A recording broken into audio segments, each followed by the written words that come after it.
Exams are not for consciousness, it's all-knowing. It's for intellect. Oh, he's got a great mind. Oh, he's got a great intellect. Nothing wrong with intellect as long as it serves consciousness. When intellect becomes who we think we are and the arbiter of everything, then we're in bloody trouble, because we live in a mind-made, intellect-made world, and that's why it's a crazy world that thinks it's sane.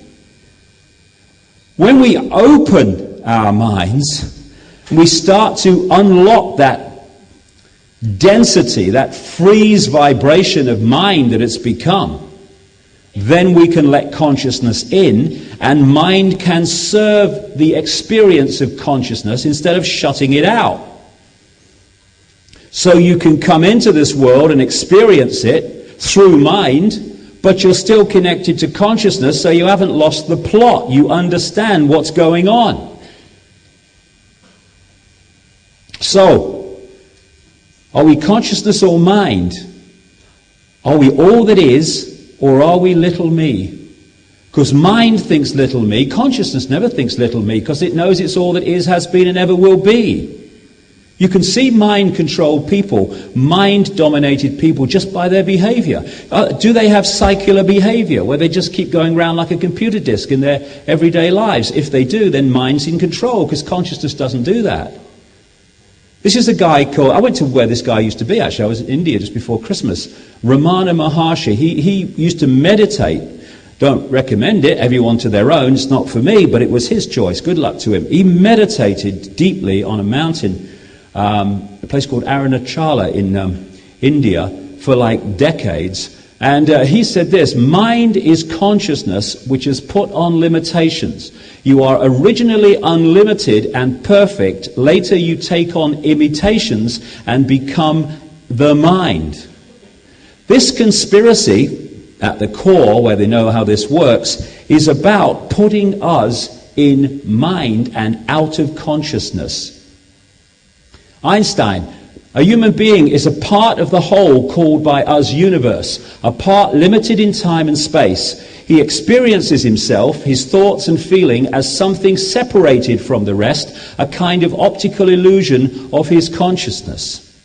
Mind always sees things as apart from everything else. Consciousness sees everything as connected.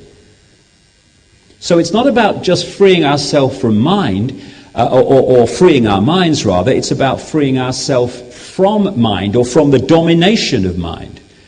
And there's another point of awareness that we have, which is called the heart. Of course, we think of physical hearts and pumping blood around. I'm talking about energetic heart centers, what the Sanskrit people, speaking people, and so many people today know as chakras, or wheels of light, vortexes that connect the body to energetic levels. And the heart has its own electromagnetic energy field, has its own perception. How many times do we go, what does your head tell you? Well, it tells me this. What does your heart tell you? Invariably tell you something different, because they have two completely different perspectives on reality. Heart comes from consciousness, overwhelmingly, as long as it's open to an extent. Mind comes from or head comes from mind. And this was something I came across years ago. Won't go into the details, take too long. But it was a wonderful saying: infinite love is the only truth, everything else is illusion. Infinite love, infinite consciousness, all that is, has been, ever will be, all possibility is the only truth. Everything else is the imagination of that consciousness made manifest in what we call form. Everything else is illusion.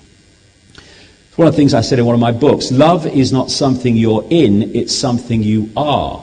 We got caught in the idea that love is something that you are in. I am in love. No, being in love is an electrochemical attraction.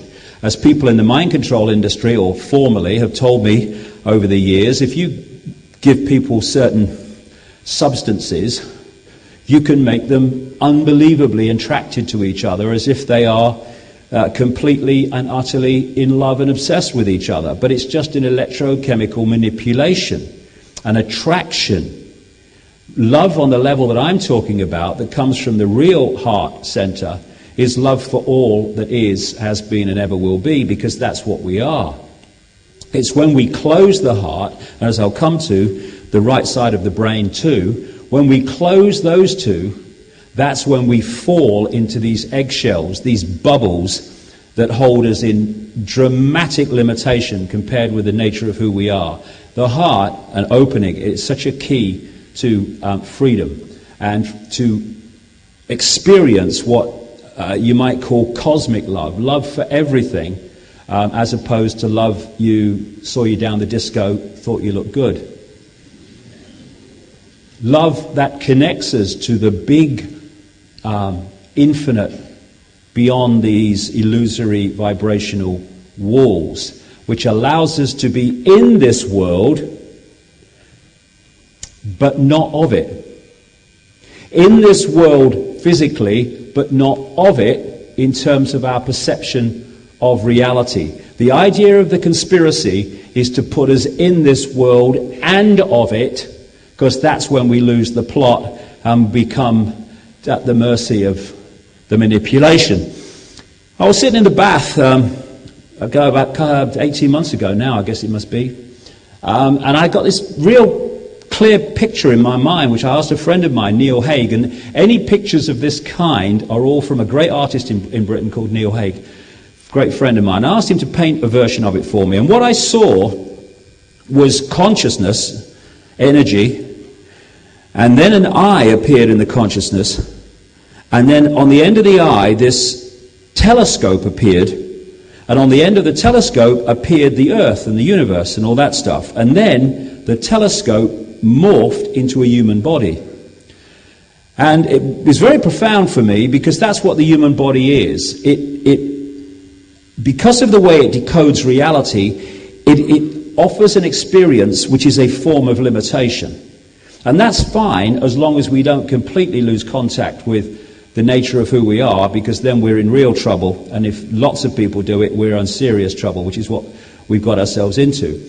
So the body and the energy field around it that experiences through the body are one unit.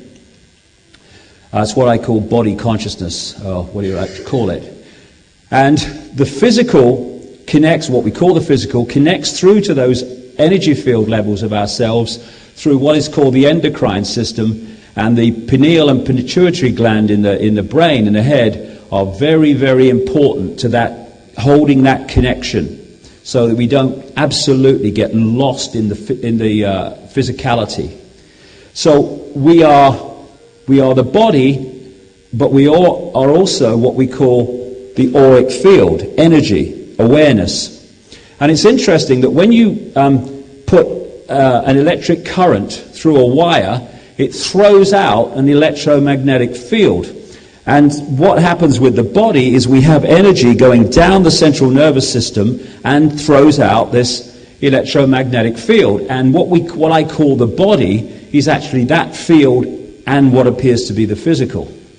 And for reasons I'll get to again in this first section later on, the earth operates in the same basic way.